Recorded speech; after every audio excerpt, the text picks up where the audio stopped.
గురుభ్యో నమః. దిగంబర దిగంబర దత్తా దిగంబర శ్రీపాద శ్రీవల్లభ దిగంబర శ్రీ నరసింహ సరస్వతి దిగంబర దత్త మహారాజ్ కి జై. శ్రీ గురుభ్యో నమః. మనము ఈ శ్రీపాద శ్రీవల్లభ యొక్క బాల శ్రీపాద శ్రీవల్లభ అంటే బాలాది ఎందుకు అంటున్నామంటే ఇక్కడ రెండు విషయాలు మనం చెప్పుకోవాల్సి ఉంటుంది. ఒకటి, ఇక్కడ ఈ క్షేత్రంలో బాలుడుగా కనిపించడం జరిగింది చాలా మంది.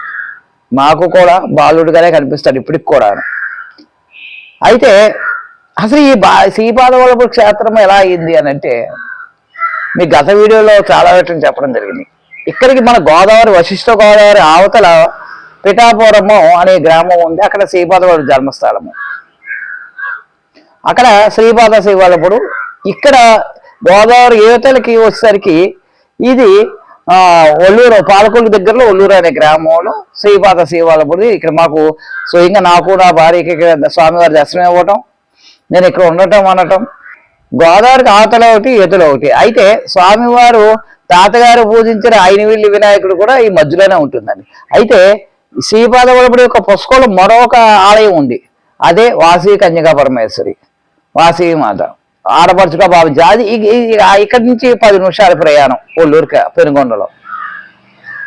అయితే ఈ బాల శ్రీపాద శ్రీవల్లభుడి యొక్క నాకు శ్రీపాదవల్లభుడి దర్శనం అవ్వటము, ఇక్కడ బాలుడి రూపం నాకే కాదు చాలా మందికి కనపడటం జరిగింది ఎక్కడి నుంచో. అదే అనేకమైన దర్శనాలు జరగటము. ఒక ఆయన మంచం మీద కూర్చుని ఒక పెద్ద ఆయనకి నాయన లే అంటుంటే లేచేసరికి బాలుడుగా కనపడా. నేను ఇక్కడే ఉన్నాను తాత నేను అన్నట్టు. ఆయన ఎవరై ఏంటి అని అనుకుంటే నేను శ్రీపాదవాడిని ఇక్కడే ఉన్నాను అన్నట్టు. ఇంతకుముందు ఆయన అనుకున్నట్ట పిఠాపురం వెళ్తే బాగుంటుంది అనుకుని ఇక్కడ అంటారు ఎక్కడ అనుకుని అది వదిలేసుకుని ఇంకా ఆ విషయం వదిలేశారు. 2 రోజులు పోయాక ఈ వీధిలో ఈ ఊరు వచ్చి ఇలా ఈ వీధిలోంచి ఏదో పని మీద వెళ్తుంటే ఈ స్వామివారు చూసి బాబా గుడి ఏంటి అని చెప్పారంటే ఆ గేట్ పెట్టుకుని శ్రీపాదవల్లభుడు తిరుగుతున్నారట. ఎవరో ఓ బాలుడు నాకు దాకా వెళ్ళిపోయిన వాడిని వెనక్కి వచ్చి చూసేసరికి ఆ బాలుడు లేడు. ఏంటా అని చెప్పి ఆలయం లోపలికి వచ్చేసరికి శ్రీపాదవల్లభుడు ఈయన దర్శనం ఇవ్వటము, ఇది ఎక్కి వచ్చటం. అదే సమయం ఇదే 12 గంటలకి నేను ఆలయంలోకి వస్తాను కాబట్టి నైవేద్యం పట్టుకు వస్తుంటే ఆయన చూశాను నేను. ఆయన తమేతములో అయిపోయి నిజంగాను ఎంత గొప్ప చిత్రంలో ఆయన బండిలో శ్రీపాదవల్లభుడి యొక్క జీవిత చరిత్ర ఉందండి. అది కూడా పట్టుకుని వెళ్తాడట. ఆయన ఆ రోజు 3 గంటల వరకు ఇక్కడే చదువుకున్నారు. అనేక మందికి ఉద్యోగాలు రావటం, సంతాన యోగ్యత ఉండటం, ఉద్యోగాల ట్రాన్స్ఫర్ల గురించి ఇలాగ అనేకమైన అద్భుతాలు జరుగుతున్నాయి. మన శ్రీపాద శ్రీవల్లభుడి యొక్క మహత్యం అంతా ఇంత ఇది ఒక్క మాటలో చెప్పలేనిది. అయితే మరో విషయం కూడా చెప్తున్నాను. నా దగ్గరికి వచ్చిన వాళ్ళందరివి అయిపోతున్నాయా అంటే అది అయిపోతున్నాయి నేను చెప్పను. చాలా మందికి కూడా కొన్ని ఇంకా పెండింగ్లోనే ఉండిపోయి నెరవేరలేని వాళ్ళు కూడా చాలా మంది ఉన్నారు. దానికోసం కూడా మేము ఎప్పుడు జపం చేసుకుంటూ ఉంటున్నాం. అయితే ఇక్కడ ఏమవుతున్నదంటే నేను కమలాత్మదేవి ఉపాసకుడిని, నా భార్య దత్త మంత్ర ఉపదేశం చేసుకున్నారు.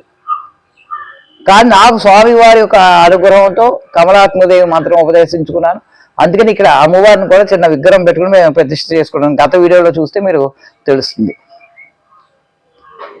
అదే శ్రీపాదవల్లభుడి యొక్క అనేకమైన లీలలు జరుగుతూనే ఉంటాయి. అయితే ఇక్కడ అసలు విశేషత ఏమిటి అంటే ఎవరైతే పైన ఒక్కసారి ఈ ఔదంబర వృక్షం దగ్గర ఎవరైతే 11 ప్రదక్షిణాలు చేసి 11 రోజులు కొబ్బరికాయ ముడుపు కడతారో వాళ్ళ కోరికలు అన్నీ నెరవేరుతాయండి.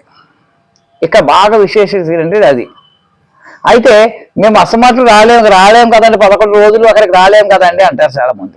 అలాంటి వాళ్ళు ఏం చేయాలంటే మీ ఇంటి దగ్గర పీచుతో ఉన్న కొబ్బరికాయ తీసుకుని అది పసుపు గుడ్డలో కట్టుకుని మీ ఇంటి దగ్గర మీ యొక్క దేవుడి మందిరంలో పెట్టుకుని అక్కడే మీరు ఈ యొక్క ఔదంబర వృక్షం చుట్టూ ప్రదక్షిణాలు చేస్తున్నట్టు అనుకుని ఆత్మ ప్రదక్షిణ చేయండి.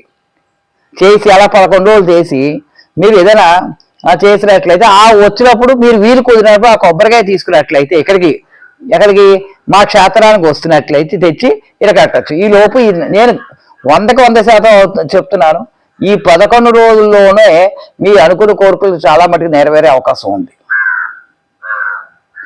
అలాగే ఇక్కడ ఎలా ఇక్కడ దగ్గరలో ఉన్నవాళ్ళు ఎవరైనా ఉన్నట్లే చుట్టూ ప్రదక్షిణాలు చేయటము, అలాగే ఔదంబ యొక్క మంత్రాన్ని ఉచ్చరించడం స్వామివారు స్పష్టంగా చెప్పడం జరిగింది. అక్కడ మీరు ఔదంబర మంత్రం ఉంది కదండి, మన చెట్టు చుట్టూ బోర్డులు పెట్టడం జరిగింది. ఔదంబర దిగంబర ఔదంబర, ఔదంబర ఔదంబర దత్త దిగంబర ఔదంబర నరసింహ సరస్వతి ఔదంబర అనే మంత్రాన్ని మనం చదువుకున్నట్లయితే, ఈ మంత్రాన్ని రోజుకు 11 సార్లు చదివినట్లయితే ఆరోగ్యం బాగుంటుంది, అలా మన కోరికలు కూడా నెరవేరుతాయి. ఇది ఔదంబర వృక్షం కాబట్టి ఈ మంత్రం మనం పూర్తిగా ఉచ్చరించవలసి ఉంటుంది. అలాగే మనం చాలా మహత్యకరమైంది ఇది ఏంటంటే, బాల శ్రీపాద శివల్లపుడుగా స్వామివారి ఇక్కడ ఆయన కావాలని ఏరుకోరి మరి ఇక్కడ రావడం జరిగింది. కాబట్టి భక్తులారా, స్వామి యొక్క అనుగ్రహంతో మీరు అందరూ ఏంటంటే, మామూలుగా అందరూ ఎవరు పడితే వాళ్ళు రావాలనుకున్నా అందరూ రాలేరు, స్వామివారి అనుగ్రహం ఉంటేనే రాగలరు. కాబట్టి మరోసారి చెప్తున్నాను, ఒక కొబ్బరికాయ పీచున్న కొబ్బరికాయ తీసుకుని పసుపు కొట్టులో కట్టుకుని మీ దేవుడి మందిరంలో పెట్టుకుని 11 రోజులు ఏదో ఒక స్వామి శ్రీపాదంలో కూడా అష్టోత్తరం ఏదో చేసి నెమ్మదిగా మీరు ఆ పూజ చేసినట్లయితే ఆ 11 రోజుల తర్వాత మీకు కూడా అక్కడ ఔదంబర వృక్షం చెట్టు చూస్తూ తిరుగుతున్నట్టు తిరగండి. తిరిగి మీ కోరికలు నెరవేరాక మా క్షేత్రానికి రండి. గ్యారెంటీగా మా క్షేత్రంలో మీకు మంచి ఫలితం ఇస్తుంది. అయితే ఈ కొబ్బరికాయ కట్టిన కలపకూడదు, మడిను దీక్షతో చేసి దత్త స్తోత్రం ఏదో చదవండి, చదివి చేసుకోండి శుభ్రంగా, బాగుంటుంది.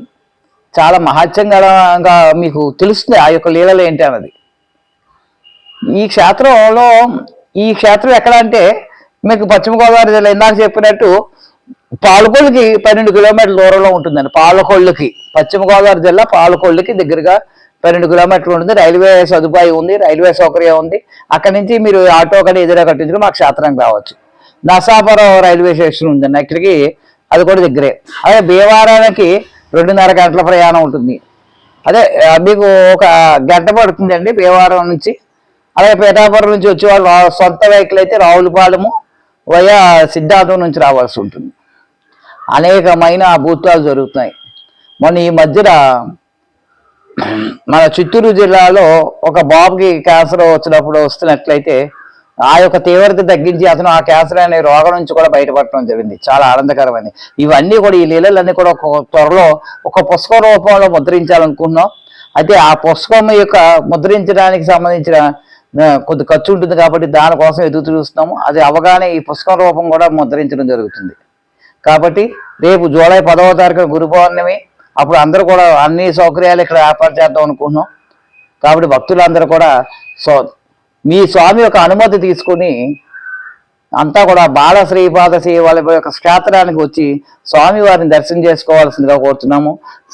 పిఠాపురంలో పిఠాపురంలో ఎలా ఉంటారో అలాగే ఇక్కడ ఔదంబర వృక్షం కింద స్వామివారు, నరసింహ సరస్వతి, దీని ఎదురుగా దత్తాత్రేయుడు వారు ఉంటారు, ముగ్గురు. అయితే మీకు ఈ కొబ్బరికాయల ముడుపు అనేది చాలా విశేషం. ఎందుకంటే పిఠాపురంలోనూ కట్టుతారు, మీకు గరగాపురంలోనూ అదే ఉంటుంది. ఇక్కడ కూడా స్వామివారు స్వయంగా చెప్పడం జరిగింది.